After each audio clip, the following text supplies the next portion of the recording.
What's going on, you guys? It's your boy Lloyd here, and today we're going to be talking about how to get over a girl.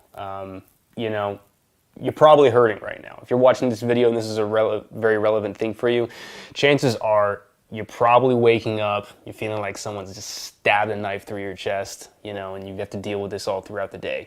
It sucks. Most of the messages that I get from guys are about a girl that they're having a lot of problems with, and 90% of the time my answer is like, go find a girl who isn't giving you so many problems. And the problem is for a lot of these guys is that they're so emotionally attached to this person that it's very difficult for them to do that. Okay, so that's what I'm gonna be covering in this video, is how to move on. And look, if you're a woman who's watching this video too, I actually think you're gonna get a lot out of this, because there's a lot of things that I'm gonna be covering that are pretty universal when it comes to moving on. So, you're probably not feeling too good, like I said. For me, when I break up with somebody, when I leave somebody that I really like, and my life is, I move around a lot, okay? I travel around, and my life is a lot of short-term relationships. I'm with a girl for a short period of time, then maybe I move places, or then maybe I go with another girl or something like that. Usually I'm moving around, and with my entrepreneurship life, it's tough for me to maintain something for very long. And when relationships are short, they end. And sometimes I really like the person. Sometimes I'm really, they make me feel really, really good, and it sucks when it ends. And before, when I was in college, it would take me so freaking long to move on from a girl. Like, I remember there was one girl who I was crazy about in college. I think I didn't stop thinking about her for 2 years.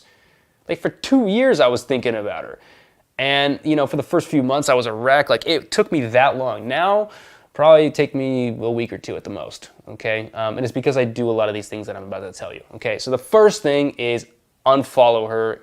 Get off of her social media. Don't be paying attention to any of that stuff. If you got pictures in your phone, delete them or send them somewhere where you can't get them. Delete the messages that you have, because you're going to be staring back at those too. I wouldn't make a big deal and block her if she's not actively trying to message you and annoy you.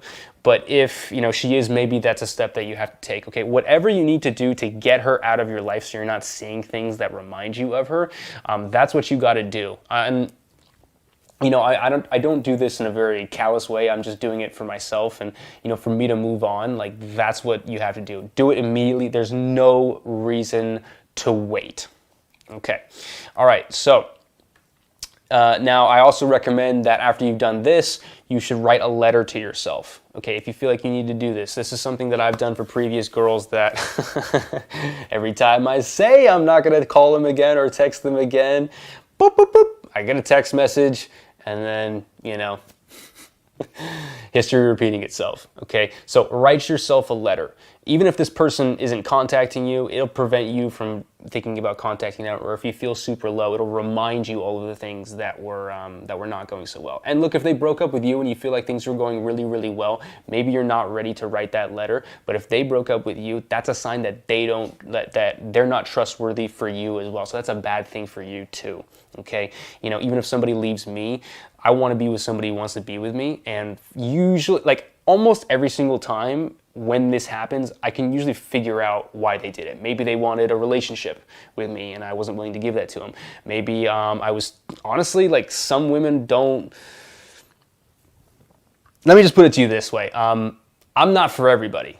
My life, who I am, and it's tough being with me sometimes. So, like, I can usually reflect on, maybe you guys who are watching this video, you have some of these qualities that you aren't really willing to come to terms with, and that's okay. But this is time to write and reflect and learn from your experience. But once you've done this, once it's on paper, you move on, okay? And you can read it again to remind yourself if you're feeling down, but typically I like to write it down, because that way I write it and it's kind of already taken care of. Okay, so write yourself a letter. Now, the next, and this is probably going to be the most important part, is, some people say that the best way to get over somebody is to get underneath somebody else or on top of somebody else, depending on what you're doing.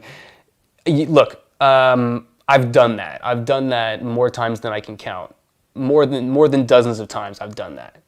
And yeah, sure, you feel good for like 10 seconds or however long it takes for you to orgasm.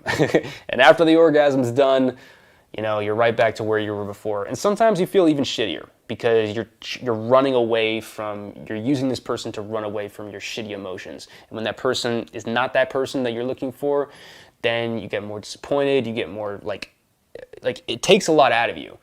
So what I would recommend instead, I mean, if you want to do that, that's fine. I'm not going to tell you no. Who knows? Maybe you'll meet a girl who you're crazy about too, right then and there. But honestly, if you haven't had time to like reflect and, you know, make yourself into the best version of yourself, you're probably going to pick somebody that's also going to be bad for you. Because the worst way to pick somebody is by running away from somebody else or running away from bad feelings.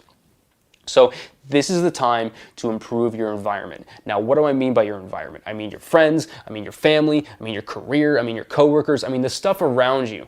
Okay, just because one of your relationships has ended doesn't mean you have a whole bunch of other relationships that you can count on as well too. You know, Tony Robbins always says that the quality of your life is determined by the quality of your relationships. Just because one relationship ends doesn't mean you don't have a whole lot of others to pick you back up. And look, man, if you don't really have any friends and that girl was the only friend that you had, that's a sign that now's the time for you to pick up your environment.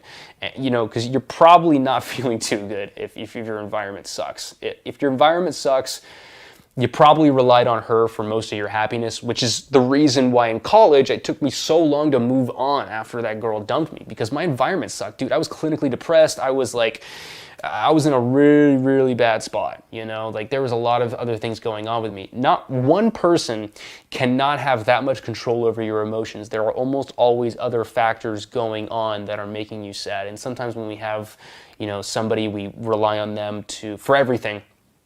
And that's just too much. That's just too much. So have a good environment. Have a good relationship with your friends and family. Have a career that you're excited about. Have a daily life and schedule that makes you happy every single day, that makes you feel fulfilled. That way, if somebody comes in, that's great. But if they go away, that's fine too, because your life's still great. But if your life is bad and somebody comes in, then now you're putting yourself in a bad position. You're being overly reliant on them. So use this as a time to make sure that your environment's good. Okay, so most of the tips that I've given you guys have been pretty universal. This is one that I'll give just for the guys. If you're a guy and you've broken up with a girl, maybe she left you, and you're really upset about it. Oh, I won't be able to find somebody like her, blah, blah, blah, blah. I'm telling you right now, man, if you work on yourself, you will. And there's a good chance you can get somebody even, whatever you consider better than her. The reason why I say this is because men tend to get better with age. We get smarter, more mature, we can accrue more resources. We become more attractive as we get older a lot of times. And so if you are a young guy and this happened, and typically guys who are very young, they take these things the hardest, especially if it was your first love.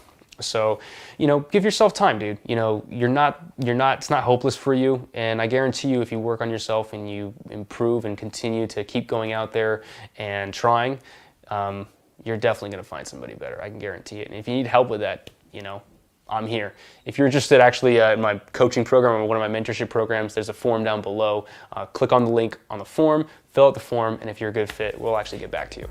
Okay, thanks a lot, you guys. If you made it to the end, consider subscribing. I come out with videos like this every single week. And look, I know this is tough. I know it's a hard position for you to be in, but it will get better. Time heals all wounds, and doing this will make that time a lot shorter. Good luck out there, you guys.